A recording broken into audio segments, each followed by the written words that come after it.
हमने पिछले टॉपिक में बेसिक एटॉमिक मॉडल्स के बारे में पढ़ा। हमने देखा किस तरीके से जे जे थॉमसन ने अपना एटॉमिक मॉडल दिया, जो कि वाटरमेलन मॉडल था। उसको इम्प्रूव करके रदरफोर्ड ने अपना एक्सपेरिमेंट किया और रदरफोर्ड मॉडल दिया, जिसको हम प्लेनेटरी मॉडल भी कह सकते हैं, जिसमें इलेक्ट्रॉन्स न्यूक्लियस के चारों तरफ उसी तरीके से रिवॉल्व करते थे जिस तरीके से प्लैनेट सन के चारों तरफ रिवॉल्व करते हैं। और फिर हमने देखा कि जो रदरफोर्ड का मॉडल था उसमें भी कुछ ड्रॉबैक थे, बिकॉज मैक्सवेल के इलेक्ट्रोमैग्नेटिक थ्योरी की वजह से ये जो इलेक्ट्रॉन न्यूक्लियस के चारों तरफ रिवॉल्व कर रहे थे, इन इलेक्ट्रॉन्स को अपनी एनर्जी लूज करना चाहिए in form of electromagnetic wave और न्यूक्लियस में जा करके गिर जाना चाहिए, लेकिन ऐसा हो नहीं रहा था।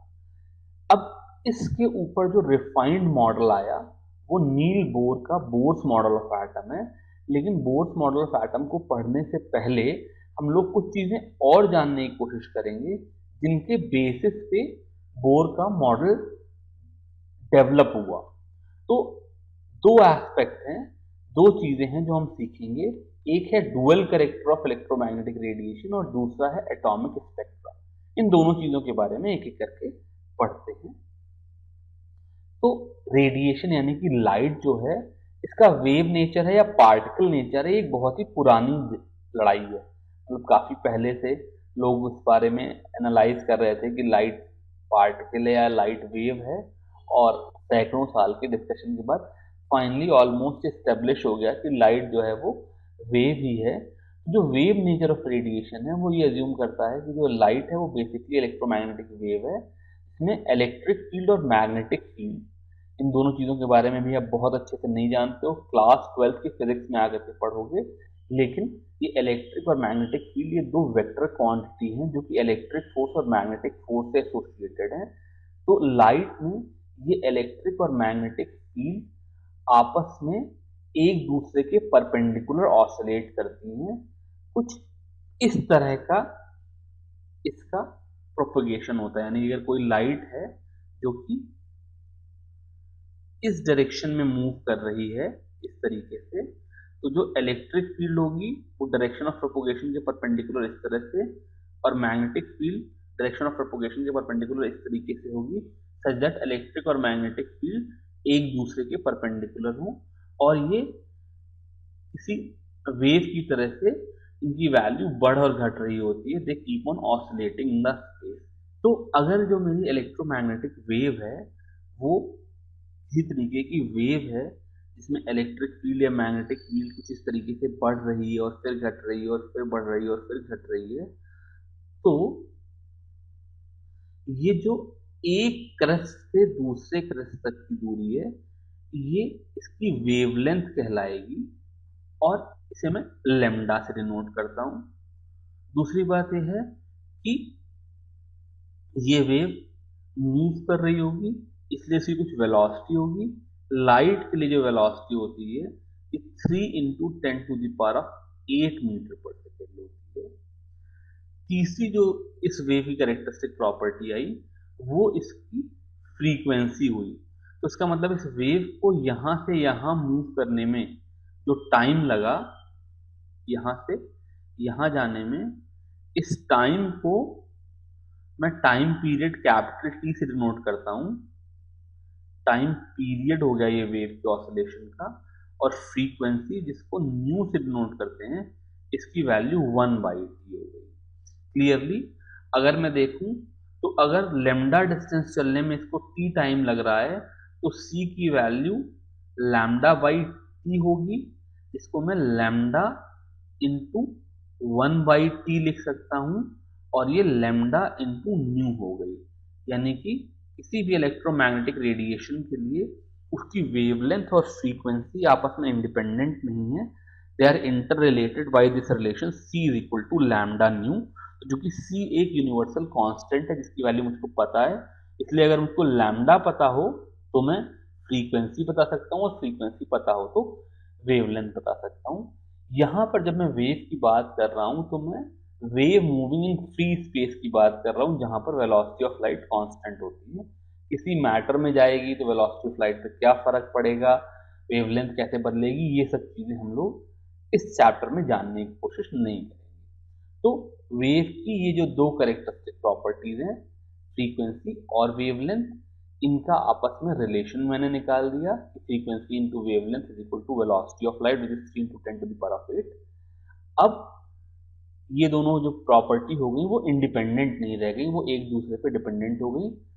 तो अगर मैं अलग अलग तरह के रेडिएशंस को देखूं तो रेड लाइट या ब्लू लाइट या जो भी लाइट हम देख सकते हैं, ये एक बहुत ही small part of the spectrum है, ये बहुत ही थोड़ा सा रेंज है वो लाइट जिसको हम देख सकते हैं, जिसे हम विजिबल स्पेक्ट्रम कहते हैं। अगर मैं सारी तरह के इलेक्ट्रोमैग्नेटिक रेडिएशन को देखूं तो ये 1 हर्ट्ज से लेकर के 10 to the power of 24 hertz तक स्प्रेड है, और इनको हम अलग अलग क्लास में क्लासिफाई कर सकते हैं। सबसे कम फ्रीक्वेंसी की जो लाइट है उसको मैं लॉन्ग रेडियो वेव कहता हूं, उसके बाद फिर रेडियो वेव्स, फिर माइक्रोवेव्स, फिर इंफ्रारेड, फिर विजिबल, फिर अल्ट्रावायलेट, फिर एक्सरे, और सबसे ज्यादा फ्रीक्वेंसी की जो लाइट है उसको मैं गामा रे कहता हूं। जिस तरीके से फ्रीक्वेंसी मेरी बढ़ेगी, इस डायरेक्शन में फ्रीक्वेंसी बढ़ रही है, वैसे ही वेवलेंथ कम होगी, यानी कि वेवलेंथ इसके ऑपोजिट डायरेक्शन में बढ़ेगी। यानी कि जो गामा रेज हैं वो सबसे हाई फ्रीक्वेंसी की, इसलिए सबसे लो वेवलेंथ की रेडिएशन है, और जो लॉन्ग रेडियो वेव्स हैं सबसे लो फ्रीक्वेंसी की या सबसे हाई वेवलेंथ की रेडिएशन है। ये जो क्लासिफिकेशन है लॉन्ग रेडियो वेव्स का, माइक्रोवेव्स का, इंफ्रारेड का, विजिबल का, अल्ट्रावायलेट का, एक्सरे का और गामा रेज का, ये फ्रीक्वेंसी या वेवलेंथ के टर्म्स में हमें याद होना चाहिए। यानी कि मुझे पता होना चाहिए कि round about 10 to the power of 5 hertz तक ये जो रेडिएशन है ये लॉन्ग रेडियो वेव है, ये frequency less than 10 to the power of 5। फिर रेडियो वेव जो है वो 10 to the power of 8 से 10 to the power of 5 के बीच में लाई कर रही हैं। माइक्रोवेव कुछ 10 to the power of 11 से 10 to the power of 8 के बीच में लाई कर रही हैं। जो इंफ्रारेड रेडिएशन है ये कुछ 10 to the power of 11 hertz से, ये जो लिमिट है ये 4 into 10 to the power of 15 hertz तक की है, और visible radiation 4 into 10 to the power of 15 से 7 into 10 to the power of 15 hertz तक है। उसके बाद around about 10 to the power of 16 तक हम इसको अल्ट्रावायलेट रेडिएशन कहते हैं, फिर 10 to the power of 19 तक इसको एक्सरे कहते हैं, और 10 to the power of 19 के ऊपर गामा रेडिएशन कहते हैं। तो जो क्लासिफिकेशन है हमको याद होना चाहिए, बिकॉज हमसे ये पूछ लेंगे कि अगर ये फ्रीक्वेंसी है तो वो किस रेडिएशन में लाई कर रही है। वैसे तो ये भी पूछ सकते हैं अगर ये वेवलेंथ है तो किस रेडिएशन में लाई कर रही है, लेकिन अगर मुझे फ्रीक्वेंसी का डिस्ट्रीब्यूशन पता है तो फिर मैं वेवलेंथ को हमेशा फ्रीक्वेंसी में कैलकुलेट कर सकता हूँ, because lambda is equal to c by nu मुझको पता है, तो मैं लेमडा और न्यू को आपस में इंटर कन्वर्ट कर सकता हूँ। इसमें उन्होंने विजिबल स्पेक्ट्रम को अलग से बताया। जो विजिबल स्पेक्ट्रम है उन्होंने वेवलेंथ के टर्म में दिया, वो 400 नैनोमीटर पे वॉयलेट लाइट से लेकर के 700 नैनोमीटर पे रेड लाइट के बीच में लाई करता है। तो अब जब मुझे अलग अलग तरह के रेडिएशंस की वेवलेंथ और फ्रीक्वेंसी के बारे में अंदाजा लग गया, तो आकर के इस अगले एग्जाम्पल को देखते हैं। ये कह रहा था Vividh Bharati station of All India Radio Delhi broadcast on frequency of 1368 kilohertz, calculate the wavelength of electromagnetic radiation emitted by the transmitter. तो यहाँ पर इन्होंने मुझे फ्रीक्वेंसी दे दी, ये मेरा न्यू है, और मुझसे लेमडा पूछ रहे हैं, वेवलेंथ पूछ रहे हैं। तो मैंने अभी पीछे रिलेशन देखा कि किसी भी इलेक्ट्रोमैग्नेटिक रेडिएशन के लिए nu into lambda should be equal to c which is 3 into 10 to the power of 8 metre per second. तो यहाँ से लेमडा की वैल्यू आ जाएगी c by nu which is 3 into 10 to the power of 8 metre per second upon 1368 kilo hertz. तो इसको मैं 1.368 और किलो हर्ट्ज का मतलब 10 to the power of 3 और 1368 को मैंने 1.368 कर दिया, तो into 10 to the power of 6 hertz कह सकता हूँ। तो एक 10 to the power of 6 और 10 to the power of 8 cancel हो गए, 10 to the power of 2 दे देंगे, तो इस चीज की वैल्यू हो जाएगी 3 upon 1.368। ये approximately 2.19 into 10 to the power of 2 meter हो गया, यानी कि 219 मीटर हो गया।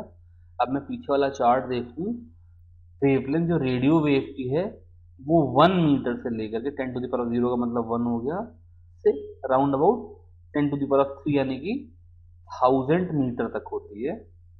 तो जो मेरा 219 मीटर है ये उस वेवलेंथ रेंज में लाई कर रहा है, इसलिए मैं कह सकता हूँ कि ये रेडियो वेव है। यहाँ पर मेरा काम वैसे भी सिंपल था, बिकॉज ये रेडियो स्टेशन है तो रेडियो वेव ही जनरेट करेगा। अब एक दूसरा एग्जांपल देखते हैं। इसमें उन्होंने कहा कि the wavelength range of visible spectrum extends from violet which is 400 nanometer to red which is 750 nanometer. Express these wavelengths in frequency. अब देखो पीछे जब मैंने डायग्राम लिया था तो उसमें करीब करीब 700 नैनोमीटर था और यहाँ पर 750 नैनोमीटर हो गया। तो ये दोनों ही बातें सही है, बिकॉज विजिबल रेंज एग्जैक्टली कहाँ पर खत्म होती है, कोई शार्प वेल डिफाइंड बाउंड्री नहीं है। तो यहाँ पर मुझे क्या करना है, पिछले वाले एग्जाम्पल में मुझे फ्रीक्वेंसी दे करके वेवलेंथ पूछ रहे थे, यहाँ पर मुझे वेवलेंथ दे दी है, फ्रीक्वेंसी पूछ रहे हैं, तो फिर वही कंसेप्ट लगाऊंगा कि frequency into wavelength is equal to c, यानी कि यहाँ से फ्रीक्वेंसी की value 3 into 10 to the power of 8 by lambda आ जाएगा। अब अगर मैं वॉयलेट लाइट के लिए कैलकुलेट करूं तो फ्रीक्वेंसी की वैल्यू कितनी आ जाएगी, 3 into 10 to the power of 8 upon 400 nanometer, जहां पर 1 nanometer 10 to the power of -9 meter है, तो इसको मैं 4 into 10 to the power of -7 meter कह सकता हूं। तो ये 3/4 यानी कि 0.75 into 10 to the power of 15 hertz हो गया, जो कि 7.5 into 10 to the power of 14 hertz हो गया। पीछे मैंने गलती कर दी थी, यहाँ पर 7.5 into 10 to the power of 14 hertz है और ये 4 into 10 to the power of 14 hertz है। ऐसे ही अगर मैं रेड लाइट के लिए निकालूंगा तो रेड लाइट के लिए ये तो फ्रीक्वेंसी फॉर वॉयलेट हो गई, ऐसे ही फ्रीक्वेंसी फॉर रेड लाइट जो होगी उसकी वैल्यू हो जाएगी 3 into 10 to the power of 8 upon 7.5 into 10 to the power of -7 nanometer, because यहाँ पर रेड के लिए वेवलेंथ 750 नैनोमीटर हो गई, sorry 7.5 into 10 to the power of -7 meter हो जाएगी। इसकी value 0.4 into 10 to the power of 15 hertz या 4 into 10 to the power of 14 hertz हो। अब इस एग्जाम्पल में ये कह रहे हैं calculate a wave number and frequency of yellow radiation having wavelength of 5800 angstrom. Angstrom में ए के ऊपर एक जीरो लगता है, टाइपोग्राफिकल एरर है। तो यहाँ पर ये वेव नंबर एक नया कंसेप्ट आ गया। वेव नंबर जो है इसको मैं न्यू बार से डिनोट करता हूँ और इसकी वैल्यू 1 बाई लैम्डा होती है। This is number of waves in 1 meter या 1 सेंटीमीटर भी हो सकती है, जो भी लेंथ की यूनिट हो, तो इसकी वैल्यू 1 बाई लैम्डा होती है। तो अगर मेरा वेवलेंथ 5800 एंगस्ट्रॉम है, एंगस्ट्रॉम का मतलब 10 टू द पावर ऑफ -10 होता है, तो 5800 एंगस्ट्रॉम का मतलब हो गया 5.8 into 10 to the power of -7 meters, ये इसकी वेवलेंथ है। तो वेव नंबर न्यू बार की वैल्यू आ जाएगी 1 upon 5.8 into 10 to the power of -7 meter, ये आप कैलकुलेट कर लीजिएगा। और इसी तरीके से फ्रीक्वेंसी, फ्रीक्वेंसी जिसको मैं न्यू से नोट करता हूँ, दोनों सिंबल काफी क्लोज है, कंफ्यूजिंग हो सकते हैं। वेव नंबर जो है वो न्यू बार है और फ्रीक्वेंसी न्यू है, इसकी वैल्यू c बाई लेमडा होती है, which is 3 into 10 to the power of 8 upon 5.8 into 10 to the power of minus, इसकी वैल्यू भी कैलकुलेट कर लेंगे। तो काफी समय से रिसर्च करके, काफी डिस्कशन के बाद ये बात पता चली कि जो लाइट है वो इलेक्ट्रोमैग्नेटिक वेव है, वो वेव नेचर शो करती है, लेकिन bye end of 19th century कुछ ऐसे एक्सपेरिमेंट हुए जिनको वेव नेचर के बेसिस पे एक्सप्लेन नहीं किया जा सकता था। यानी कि अगर लाइट को मैं वेव मानूं तो उन्हें उन एक्सपेरिमेंट के रिजल्ट जैसे रिजल्ट नहीं देने चाहिए थे। अब इसमें एक प्लैंक का एक्सपेरिमेंट है जिसके डिटेल में हम जाने की कोशिश नहीं करेंगे, पर प्लैंक ने कुछ एक्सपेरिमेंट किया जिसको मैं ब्लैक बॉडी रेडिएशन कहता हूँ। उन्होंने क्या किया, एक ब्लैक बॉडी ली और उसमें से जो रेडिएशन निकल रहा है उसमें अलग अलग वेवलेंथ की कितनी इंटेंसिटी है उसको कैलकुलेट करने की कोशिश करी और उसको एक्सपेरिमेंटल डेटा से मैच कराया। तो उन्होंने क्या पाया कि अगर मैं लाइट को वेव की तरह से लेकर के चलूं तो जो एक्सपेरिमेंटल डेटा है और जो थ्योरेटिकल कैलकुलेशंस है वो आपस में मैच नहीं करती हैं। अगर मुझे इन एक्सपेरिमेंटल और थ्योरेटिकल ऑब्जर्वेशंस को मैच कराना है तो मुझे लाइट को एक पार्टिकल मानना पड़ेगा, और उस पार्टिकल का यानी कि जो लाइट है, सपोज तो मेरे पास कोई सोर्स है, कोई ऑब्जर्वर है, जब ये सोर्स से ऑब्जर्वर की तरफ जा रही है तो ये वेव के फॉर्म में ना होकर के पार्टिकल के फॉर्म में जा रही है, और इस एक पार्टिकल को उन्होंने फोटॉन कहा। Photon means particle of light, और इस फोटॉन की energy will be equal to h into nu, जहां पर न्यू जो है वो फ्रीक्वेंसी ऑफ लाइट है, जहां पर न्यू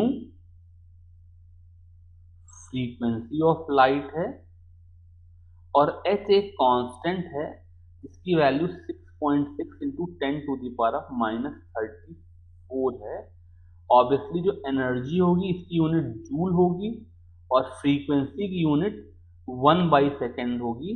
तो इसलिए इस h की वैल्यू 6.6 इंटू 10⁻⁻34 जूल सेकेंड हो गई। ये एक कांस्टेंट है और इसको मैं प्लैंक्स कांस्टेंट कहता हूं। अब ऑब्वियसली अगर जैसे मैं रेडिएशन की बात करूं, मैं पीछे विजिबल रेडिएशन की बात कर रहा था, तो विजिबल रेडिएशन के लिए जो फ्रीक्वेंसी है वो of the order of 10⁻14 hertz है। तो इसका मतलब मैं इसकी अगर एनर्जी निकालना चाहूं तो ये of the order of 6.6 into 10⁻⁻34 into 10⁻14 होगा, which will be of the order of 6.6 into 10⁻⁻20 joule. ये इतना छोटा नंबर है 10⁻⁻20 जूल कि for all the observation that we will make in our day to day life मेरे को ये पार्टिकल अलग से पता नहीं चलेगा, लेकिन जब ये पार्टिकल एटम से या इलेक्ट्रॉन्स के साथ इंटरेक्ट करता है तो वहां पर जो लाइट है वो पार्टिकल की तरह बिहेव करता है। तो हम लोग सबसे पहले प्लैंक्स लॉ पे कुछ एग्जाम्पल करना चाहते हैं। यहाँ पर लाइट का जो एक पार्टिकल है उसकी एनर्जी प्लैंक ने बता दी कि उसकी वैल्यू h इंटू न्यू होगी।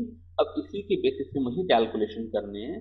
जैसे हमने कहा calculate the energy of 1 mole of photons of radiation whose frequency is 5 into 10⁻14 hertz. तो अब अगर मैं प्लैंक लॉ लगाऊं तो एनर्जी ऑफ 1 फोटॉन हो जाएगी h new which is 6.6 into 10⁻⁻34 into 5 into 10⁻14 hertz. तो अगर मैं मल्टीप्लाई कर दूं तो इस चीज की वैल्यू आ जाएगी 3.3 इंटू 10⁻⁻34 और -14 मिल करके 10⁻⁻20 दे देंगे, और यहाँ पर एक मैंने डेसिमल इधर शिफ्ट किया है, इसका मतलब 10⁻⁻19 हर्ट्ज। ये एक फोटॉन की एनर्जी है, और क्वेश्चन में क्या पूछ रहे हैं, calculate energy of 1 mole of photon.